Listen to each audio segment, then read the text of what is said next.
Hey Raleigh, and everyone watching the Siege Major. My name is Caitlin, I'm your panel host, and this is Operation Ember Rise. Now let's get started by watching this quick video by Ubisoft News.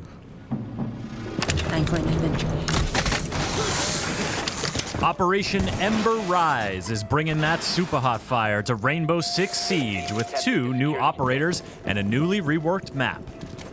The defender bringing the heat is Goyo, who can use his Vulcan shields to create strategic cover points, deny entry to the attacking team, and serve up the occasional operator flambe. The attacker rising to the challenge is Amaru. Her Gara hook can quickly zip her up to rooftops, exterior windows, open hatches, and skylights. We've got the details you need to know about the new operators, as well as a tour of the newly reworked Canal map. First up is Goyo. This operator from Mexico's FES unit is a savvy tactician who can rapidly deploy his Vulcan shields to stymie incoming attackers. The Vulcan shield shares all the attributes of a deployable shield, including the new look and the new Snap to Doorways feature, but the Vulcan shield has a surprise. Anytime Goyo, his teammates, or even the attacking team sets off the incendiary core attached to the back of a Vulcan shield, there's a small explosion, followed by a prolonged "oh my god, it's all on fire" effect that you definitely don't want to try running through. The explosion can be triggered by damaging the core directly or destroying the shield entirely, so Goyo doesn't necessarily have to stick around and be the one to set it off. In fact, this medium speed, medium armor operator can be quite deadly while either roaming with his Vector 45 ACP or hunkering down with the TC-SG-12 shotgun. If things go bad, his shields are still a threat even after he's been killed, especially when paired with a Kapkan trap. But the threat goes both ways. While Thatcher's EMP grenades and Twitch's drone can't disable the incendiary core, and IQ can't detect it, the Vulcan shield is still a deployable shield at heart, meaning it can be destroyed, and the explosion triggered by a frag grenade.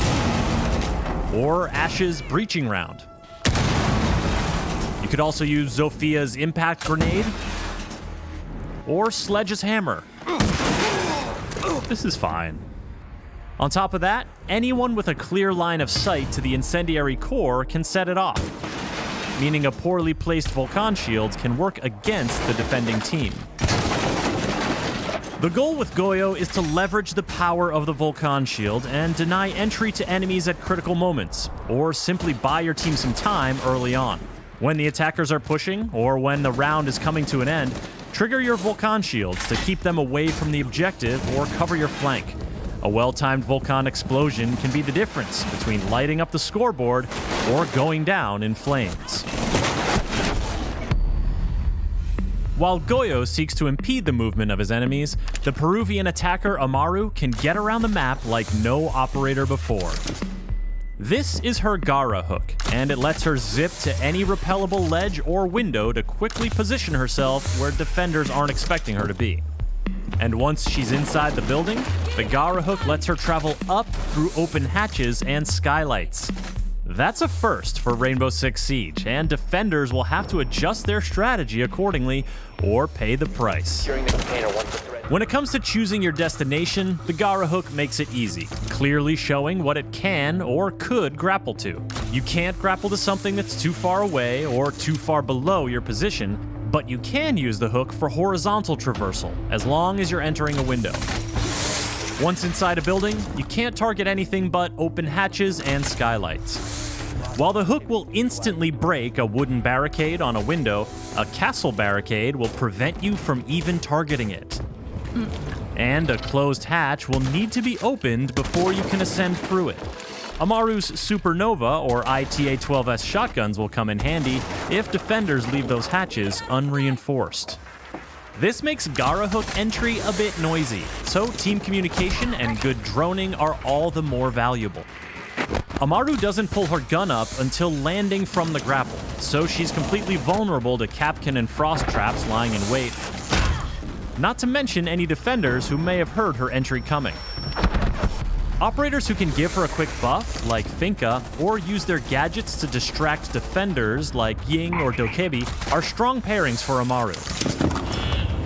But with medium speed, medium armor, and a G8A1 LMG in her hands, Amaru is a well-rounded and very mobile force to be reckoned with. All this action has been taking place on the newly reworked Canal map. The map is still split between two buildings, but an additional bridge has been added to increase building-to-building movement options. There are fewer windows around objective sites, and the rooftops have been reconfigured to make runouts more risky. And additional staircases and color coding throughout both buildings have been added for more rotation options and easier callouts. The reworked Canal map will be free for all players when Operation Ember Rise launches. The two new operators, Goyo and Amaru, will be immediately available for Year 4 pass holders, and all other players can unlock them 7 days later with Renown or R6 credits. For more on Rainbow Six Siege, subscribe to this channel and visit us at news.ubisoft.com. Now, to talk about Operation Ember Rise, I am joined by Senior Level Designer Jeremy Dowsett, as well as Presentation Director Alex Kaprasis. Now that we are in North Carolina, Alex, how does it feel to be back here at a major? It's beautiful, it's sunny out, it's a great time to talk about Season 3. And we will be saving all of your operator intel for the second half of the panel, as usual. And Jeremy, any interesting run-ins with bourbon and barbecue? There's been a few run-ins with barbecue pretty much every night. The food here is amazing. Just everyone I've met is so lovely to talk to. It's such a great place to be. All right, well, let's get started with your map, which is the Canal rework. This is the latest rework to come, the last one being Cafe. And this is one of the original maps of Siege. Now, Canal has not been available in the ranked playlist for almost 2 years, so since September 2017. So many of you will be happy to know that with this rework, Canal will be coming back to ranked. That's correct. We've gone through top to bottom on this map and we've totally reworked it. Obviously, adding a new bomb site makes it ranked compatible. But, if we talk about the problems with the map, we've gone through, we've really looked at navigation, we've looked at sound, we've looked at lighting. It's going to feel like a comfy pair of slippers, but it has, a new spice to it, that's for sure. So first, let's compare it to the Cafe rework to get kind of a scope of this project. Because, of course, since we haven't seen Canal and ranked so much for so long, presumably it would have required a more thorough overhaul. And you worked on this for 9 months, almost a year. It was about 9 months worth of work. The team and I started working on it around Paris Major time last year. So it's been 9 months of looking at the map, taking it apart, and obviously trying to fix all of the issues with it. So speaking about the issues, let's start breaking those down. Now, the most obvious problem that Canal had was the choke points. Yes. Canal is one building to the east, one to the west, and before there was just one bridge connecting both buildings. How was this addressed? The first thing we did is we added a bridge off of control room, which now gives a new rooftop access as well. So you have two bridges. You have the original bridge still in the same place as it always has been, and then there's a new bridge 1 floor up. So that aids in the rotation.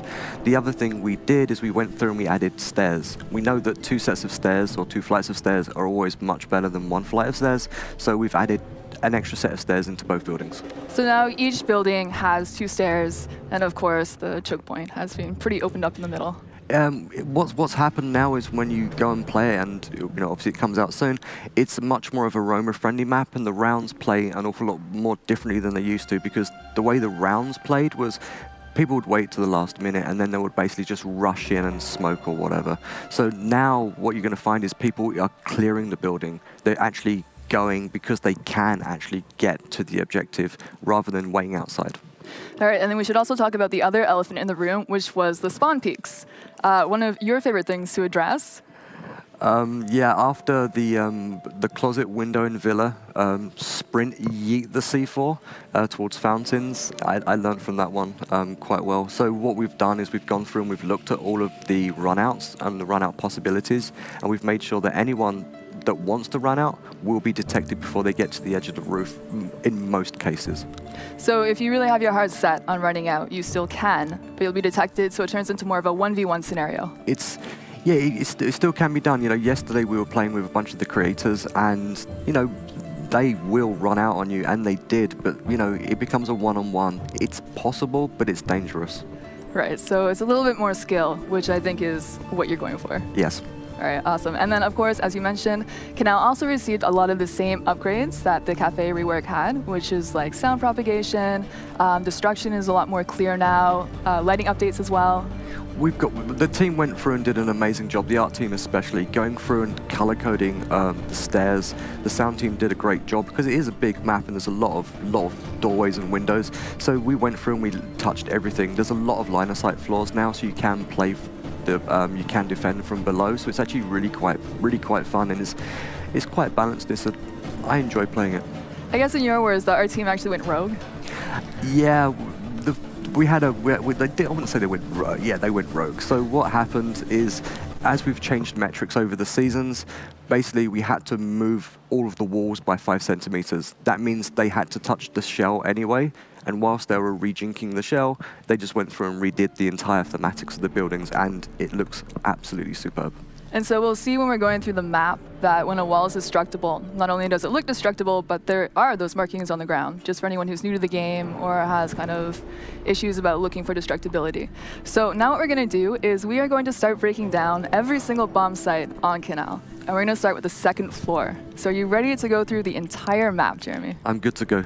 All right, so again, we're starting here on the second floor. The objective here is server radar.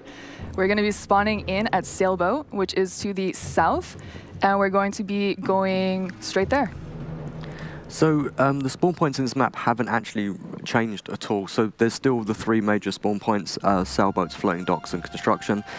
There's new art assets, nothing too serious, but there is some new stuff to block lines of sight. We're going to go in through reception. What people would notice with reception is we've actually changed the rotation of the desk, so it actually aids in navigation. And if you look sneakily to the left, archives is much wider now as well. The original bridge is still off to the right, and this is blue corridor, and you can see the markings that are on the floor to show you where the destructible walls are.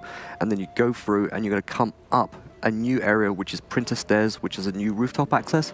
And this access, on the right, there's a window, and then you have the new tunnel that goes to control room. Now, control room radar used to be one massive plant zone. So what we've done is we've actually split it down. Renovations are still there. I know people love renovations on the soft wall. So the plant zone is actually much smaller, so people have to commit. All of the blue walls here are destructible. Then you're into red corridor, going towards green stairs, and then you're going into server. Now, server used to have the corridor around it. We removed it because you get confused. So the bomb sites are side by side. You can blow the walls and have a lot of rotation. It's line of sight, and there's 3 hatches in this area. So this objective especially, it used to kind of feel like sitting in a glass aquarium for the defenders. There were a lot of windows that opened up directly onto the site, but we don't see any of that now. Basically, when we go through and we start iterating upon the map, we shut down all of the windows. So the first thing we did on this map is we shut the windows, and then bit by bit we opened them. Obviously, like you say, you felt like you're in an aquarium. The gameplay is still there because that's the flavor of the map. You still can actually snipe from the rooftop, but the field of view and the angles now is actually much, much finer. So you need to really time your shots. Runouts are harder, sniping's harder, it's more skillful. Yes. All right, so now let's move down to the first floor. There are 2 objectives here. There is one to the west, which is Coast Guard Mini Lounge, and then there is one to the east. I have that backwards. There's one to the east, and no, I have that right. Okay. It's maps and security. Yeah, we're going to maps and security, and we're going to go up to the second floor first, and then we're going to go down to the first floor. So maps and security had maps hasn't really changed too much, but people will recognize it. Construction, everyone's going to remember, it hasn't actually changed all that much. There's a few new props, but the path is still the same from the spawn points. You'll see the nice new red stairs that are covered to stop people come running down and doing early kills. You will get detected by the time you're at the bottom. You come in through construction entrance, and then we have the entrance, and if you go hard right, you'll go into green stairs, back up to server again. Now, what's really nice about this is with the stairs and the walls, it's really easy to call out, and it's actually much easier for people to navigate because it's just cleaner and much nicer for the players. You blow the hatch and you can drop straight into security. Now, with security, if you remember, there used to be a locker room. That's changed. We've put a door through now, so you can actually go between the 2 bomb sites, between maps and security. And then the kitchen is still off on the right-hand side. You'll notice there is actually a window in projector just to the side, so you can still get shot at from the roof or across the buildings. And obviously there's a window in kitchen if you want to try and come through. Right, and so this is an objective that's been changed so now you have to commit when you go onto the site. You really need to get through the door, and it's one of the sites where you're going to find that you can actually defend it remotely, and I think we'll see a lot of that being played. All right, so let's go on to the other objective on the first floor to the west. We're actually going to spawn in construction again, so this is a bit of a longer route to take, and instead of going up to the second floor first and then working our way down, we're going to go from the basement. So, everyone remembers Coast Guard meeting. There's been a number of significant changes to this area, but it's still going to feel quite familiar. So we're off at Coast Guard again. You can obviously see the wonderful submarines that are docked there. You come through, and the route we're going to take is we're going to go down into Garage. Garage is now external rather than being internal, with the doorway to the red stairs on the left-hand side. So this is now, a place where the defenders can't go. So we've closed it up a little bit. Obviously, we're underneath the new bridge. You can see the windows that go up into football, and we're going to go into lockers. Lockers hasn't changed a great deal. Everyone will remember it, and it goes through to showers. You go up the hatch with Amaru's hook, and then you're straight into football. Half of this room is destructible floor, half of it isn't, but there's a lot of destructible walls. Then you come across blue corridor into Coast Guard meeting. Everyone will remember the 145-degree wall that's actually in the map, which is the split between the two rooms. Go through complete line of sight floor here, and then what people will notice is Archives has changed. It's much wider, there's a breakable wall, and there's a double door, so it's less of a choke if you're actually going to try and attack from Archives. It's still hard, but you can do it. Nice. So still, once again, it's skillful. Yes. And we also saw Amaru's gadget being used there, as you mentioned, coming up through the hatch, which makes defending this site kind of tricky, because now you have to decide if you want to reinforce those hatches, which limits your rotations. It's a choice that people will learn, and they'll actually, the strats will evolve over time. Obviously, with you having to reinforce hatches, you make a decision. If someone's staying anchored in the bomb site, you can cover the hatch. You're going to hear it get blown, so it's not so bad, but it does change the strats a little bit for sure. All right, so let's move on to the last objective then, and this is in the basement.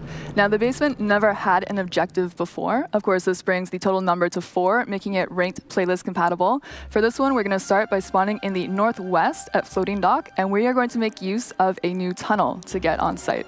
Ah, the tunnel, yes. So this area's changed quite a lot. Everyone will remember Coast Guard suppliers. It hasn't changed. It looks exactly the same, but we've rejinked a little bit. When you start a floating dock, you can now go up right. There's a path that leads up to car park, and you can drop down into Forklift Alley. There's a new tunnel that goes all the way through to the car park as well, and all of this has been completely reworked. So you've got the new shell, you've got diving alcove, and what we're about to do is jump into diving, which is a new room. In the far right-hand corner behind the scuba gear, there's the set of stairs that leads all the way up to printer. So it goes yellow stairs, blue stairs, up into printer. You have a tunnel that comes all the way from diving all the way through to in between showers. So if you're getting pinched, you can drop into the tunnel, but you have to be careful because obviously defenders or attackers everyone can use it. You come through bathroom into the basement corridor, and then you're into boat suppliers. This will look very familiar to people because it hasn't changed all that much. Obviously there's a bomb hatch there, and we go into kayaks, which is a new room and a new bomb site, which is really good. The white walls are all destructible, so we've color coded that. And then you have diving, so you've got a lot of options, and the site plays really interesting because everyone tries to use the same old strategy. There's always a firefight on white stairs, which is quite fun, but now it changes because there's different options. So from your testing, is the tunnel more advantageous for attackers or for defenders? It's really a 50-50 because it's a risk versus reward, to be honest, because there's a ladder and it does leave whoever uses it, they're going to be prone when they're coming out of the ladder so that they can get attacked quite quickly. I find it really useful when you're getting pinched and you're playing lockers and you want to just get out and rotate straight back down to diving. All right, well, thank you so much, Jeremy, for walking us through the canal rework. Again, I'm sure many people are going to be very happy to know that this map is coming back to ranked. I hope it's always a very nervous time for the dev team. I really hope that the community loves it, and I'm sure that even though I've tried to stop all of the spawn peaks, I'm sure that someone's going to find one somewhere. But that's the beauty of the community. They always learn, and I learn from them. Well, you'll be able to play the new canal rework starting tomorrow, Monday, August 19th on the test server. So get out there and make Jeremy and his team proud. And now we will move on to the 2 new operators of the season. Now, these operators are unlike any ones that have been released before because they really encourage player creativity, and you can play them how you really want to. Now, by this, what I mean is that with Amaru, you can attack however you want, And with Goyo, it doesn't matter if you prefer anchoring or roaming, because you can do both with him, even in the same round. So to talk about this, we have Alex. Hello, Kaylin. So let's get to the bottom of who Amaru is first. Who is Amaru? Right, so Amaru is an operator we really haven't seen before. She comes from a civilian background, not a traditional CTU, and she's made it her life's mission to protect her heritage, to fight against traffickers of antiquities, and this has really been her strong goal. So someone who's very morally strong and fights for what she believes is right. Absolutely. And let's move on then to her gadget first. So do you want to introduce the gadgets for players? Yeah, of course. So the Gara hook. This is something that she actually made herself. And as you can see, she gets from point A to point B incredibly fast. Very fast. How fast? The travel time is about 7.5 meters per second.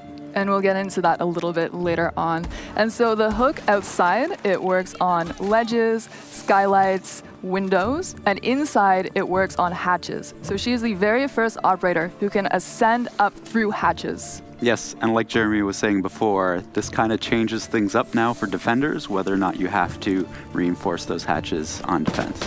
So with so many options of how to attack a site with her, what kind of player would be drawn to Amaru? Someone who really enjoys creativity. This is the first operator that's not really based on a role, it's based on movement, and we haven't seen that before. So there's going to be a lot of freedom with that, and I think players who are very well accustomed to our maps will really enjoy it. So creative players, and again, it doesn't really matter what operator you go out with, because she has synergy with all operators, really. It's really about playing with your team, making sure that they're droning so that you know where you're going, where you need to be. It'll be a really good team play operator. All right, so let's talk about her loadout. Starting with her primary loadout, Amaru comes with either a Supernova or a G8A1, so a shotgun or an LMG. And what's interesting about this is that the Supernova now comes with a silencer attachment, and the LMG has an angled foregrip. Now, the silencer, that's not for sneaky shotgun kills, is it, Alex? Not really. So for hatches, you have to break them first in order to get up them. So the silencer just helps her be not announcing her position as loudly as before. And then with the LMG, having that new angled foregrip means that she can ready the weapon a little bit quicker. Right, because she'll probably be popping up from a hatch, maybe literally on site. Yep. And you don't want to spend a year bringing that gun up to your face. Absolutely. All right, and so for her secondary loadout, she has the option of taking either a shotgun again, which is the IDA 12S, or an SMG, the SMG 11.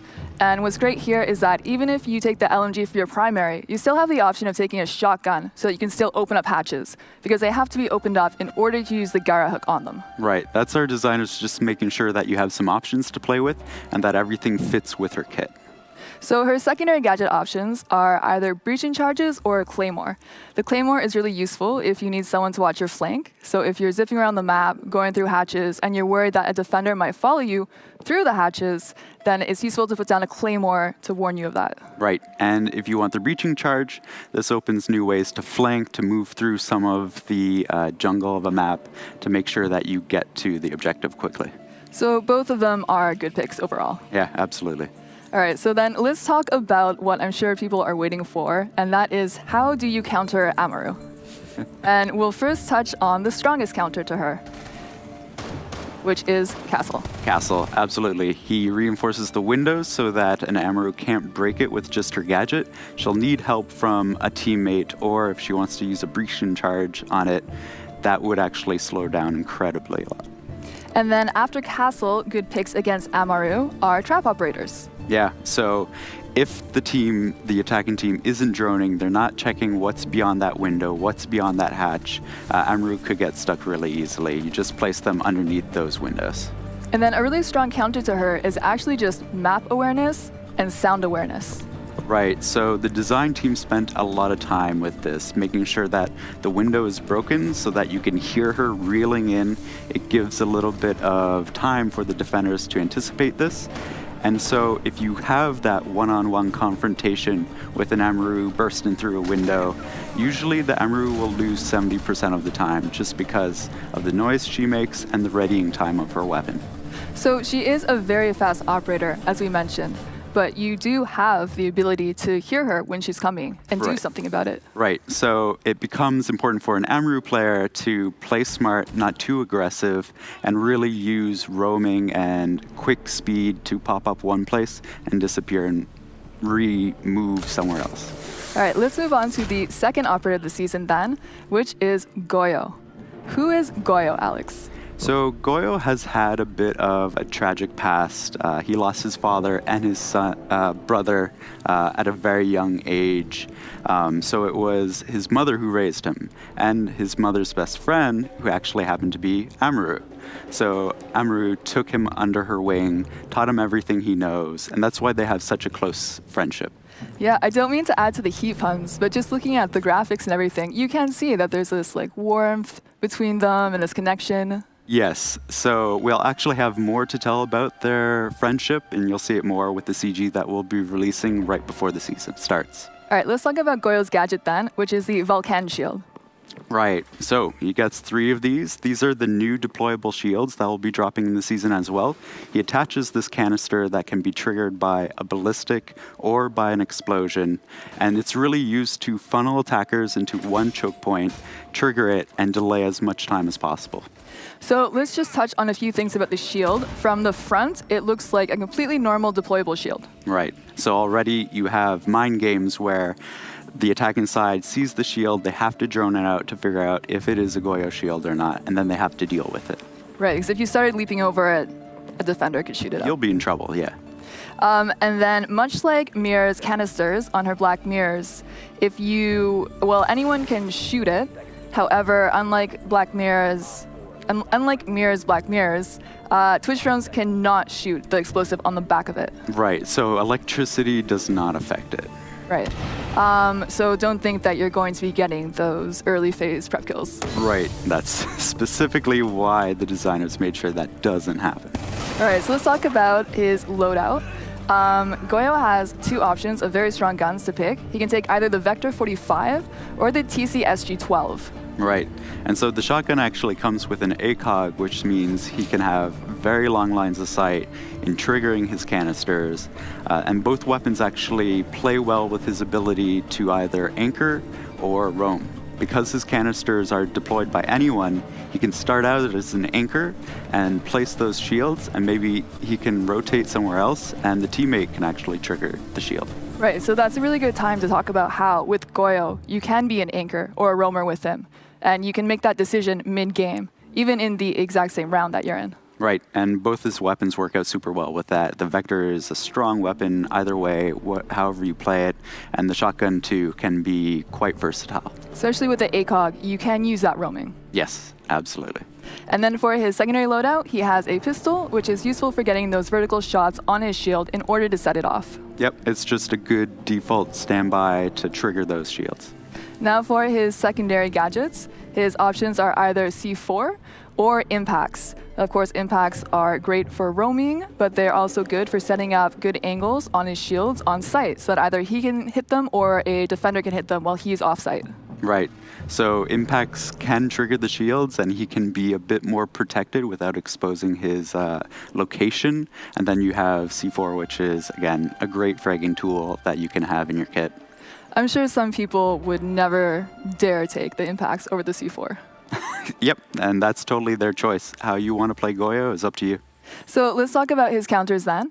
Countering Goyo is really about making the best use of your utility. Right. So these operators that we're seeing now that counter Goyo, like Ash and Zofia, how they counter him is by swapping 1 charge of their gadget for 1 charge of Goyo's gadget. So it's kind of 1 utility for 1 utility. It's not the most cost-effective way, but is a quick option to get rid of his shield. That's right. If you come across the shield, you don't want to be delaying any time for your team. So these are 2 great options to quickly deal with it. And then moving on to kind of a similar counter to Goyo, using consumables, so using frags to take out the shields, is another way you can get rid of them. Right, and it means that you don't have to rely on that Ash or Zofia. You can have some versatility in dealing with these stalling tactics. But one of the most cost-effective ways of dealing with Goyo is taking operators like Buck or Sledge, and then using the charges on their gadget to get verticality on Goyo's shield, and then just shooting it. Yeah, and this becomes really important for a good Goyo player to make sure they're placing these shields in places that you can't get those line of sights vertically. You can't destroy the floors and then get that nice angle on it. And of course, just anyone shooting it with a bullet is very cost effective. That will absolutely do it. So that is the first look at both Amaru and Goyo. Both of these operators will also be available to play starting tomorrow, Monday, August 19th on the test server. And now we're going to talk about other upcoming features of the season. More with Alex. Yeah, and we have a lot of them. Yes, there are a lot. We'll start with player behavior changes first, though. Right, so the player behavior team has been working really hard on some quick fixes that actually really improve the game. So at the start of the season, what you'll see is leaving escalation penalties. So if somebody's been leaving quite frequently, we'll step up the penalty that's applied to them, and it should encourage players to not leave intentionally. On top of that, we also have, we'll be detecting if somebody is AFK at the start of the prep phase, and if they have the diffuser, they'll actually drop it automatically at the start of the round. That way you don't have to team kill to get that diffuser on your team. Then, during Season 3, we'll be introducing a couple more changes, which is squads and reverse friendly fire. So we know we've been listening to the community feedback. Reverse friendly fire has been working really well, but there is this failing where squads can team up on one individual player. They can pick on them and they don't get a sanction applied. So now we'll be talking about the squad as a total. We'll be getting that reverse friendly fire sanction as a group. So it's especially appreciated if you're someone who solo queues a lot. Yeah, these are really small changes that make a big, big difference. And now let's talk about upcoming changes to the playlists. Yes, so we started last season with a lot of changes for ranked, and that's really our end game content. We want players to be playing ranked playlists. It's the most rewarding, it's the most competitive, and we want to make sure that we help players get to that content. So one of the changes we're making right now is introducing a new rank called the Champions rank. This is above Diamond tier, above 5,000 MMR. Anybody who reaches above this will be assigned a number, and they'll be compared to other players who have the same rank. Then we're talking about rank distribution. We've changed it up a bit. You'll see the bell curve now lies a little bit closer to the silver, and we've added more ranks at the lower tiers. This way you'll be progressing a little bit more steadily, and it means that gold is a little bit more important now when you do achieve that rank. We have a change to the map pools that I know people will be excited about. So for ranked, we're actually reducing the size of the map pools. We're taking out Hereford, Theme Park, and Fortress, and we're adding the new Canal rework. And you also see casual will be reduced a little bit more, just so that it's easier to learn the maps that you're playing and you're well aware of what you need to do. Yeah, so hopefully this will reduce the entry barrier to Siege, because a lot of people coming into Siege will get overwhelmed by how many maps there are. And even for people who are already playing, now you can focus on learning and mastering less maps. Right, and these are going to be our most competitive maps that we're listening to the community for. So it should help out a lot. And then one last thing to announce is a new playlist that's coming to Siege, which is the unranked playlist. This is ranked rules without all of the stress of actually playing ranked. So you now have this in-between between casual and ranked that players can progress through and feel confident in when they want to play ranked. So this is especially useful for people who really suffer from ladder anxiety. Yeah, absolutely. All right, so we are also going to announce that Siege is getting a battle pass. Rainbow Six Siege is getting a battle pass. In Year 4, the battle pass will be deployed in 2 phases. Phase 1 is the mini battle pass, named Call Me Harry. It'll be short, 7 days and 7 tiers, and completely free.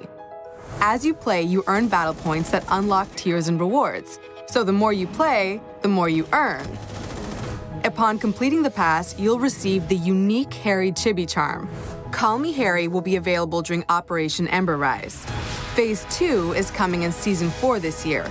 It'll be a full-fledged battle pass. Here's how it'll work. There will be 2 tracks, a free track and an optional premium track. You progress through both tracks by playing and earning battle points. Even if you choose not to unlock the premium track, you'll still be able to collect rewards on the free track. So while the Battle Pass is active, everyone gets more rewards for playing. Finally, through the Battle Pass, you will get to learn more about Harry and the operators of Rainbow Six. Alex, tell us why Siege is getting a Battle Pass. So, the Battle Pass that we're developing is a new monetization product, but it is also important for us to bring players back, that they're excited to come back, get rewarded, and we want to make sure then that the Battle Pass is something that's generous, something that's fair, and it's also our way of injecting more story now into the Rainbow Six universe. And why are there 2 phases for the Battle Pass? This is something we've never done before, so we want to make sure we do it right. So Season 3, we have the smaller mini Battle Pass. That'll be free. That way we get feedback, we can test it out technically to make sure it works. And then Season 4, we open it up. It's a full Battle Pass with more tiers, more cosmetics that you can actually get rewarded for, and a bigger story that we're telling. And the video also said that while the pass is active, you get more for playing. What does this mean exactly? So we always want to make sure that the Battle Pass is inclusive. So even if you don't buy into the premium tiers, you're still getting rewarded for all of the time that you're putting into the game. And there's character lore that's tied to this. Right, so this is something that's really exciting. The pass will come with descriptions and stories about our operators, about the actual cosmetics that you win. Season 4 actually will have a motion comic too that'll set up a prologue that will talk more about SI 2020. Well, thank you so much, both Alex and Jeremy, for coming and talking about the upcoming season. Pleasure. Absolutely welcome. And we're not done yet, because we have an announcement from the esports team.